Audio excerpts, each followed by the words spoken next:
بقول لك ايه يا استاذ كامل؟ قول. هم الجماعه اللي بيبيعوا المراكب اللي بتقف في المينا دي بيسموهم ايه؟ بنبوطيه. ايوه البنبوطيه.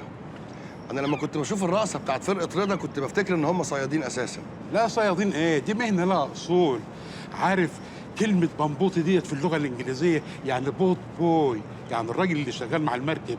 زمان كانوا بيشتغلوها الخواجات، وكانوا الصبيان المصريين بتوعهم صبيانهم، دلوقتي بقت مصريين في مصريات.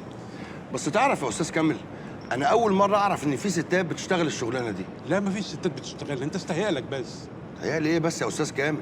انا لسه من شويه شايف واحده بتشتغل بنبوطيه. يا عم ما فيش، انا في المينا ديت ابا عن جد.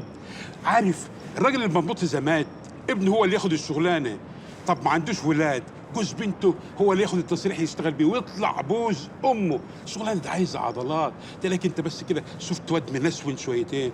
حاكم الفراخ البيضه بتعمل عمايل وحشه. فراخ بيضة ايه بس يا استاذ كامل؟ انت هتشككني في نفسي؟ على كده بقى اللي انا شفته ده متربي في مزارع فراخ بيضة. لا كان متنسون قوي. استاذ كامل انت متاكد ان مفيش ست بتشتغل الشغلانه دي؟ يا عم انا في المينا ابا عن جد اعرفها بنبوطي بنبوطي دكر دكر. اكيد بقى اللي شفتها دي طفشانه على اي مركب من البلد. او جايز حوريه البحر. اللي قال لي ابو حنف انت فطرت ايه النهارده؟ فول يا استاذ كامل. يا دوبك تقدر تشوفني. لا اطمن، الفول ما بيأثرش فيا. تفتكر عشان ضربت معاه بصل اخضر؟ جايز.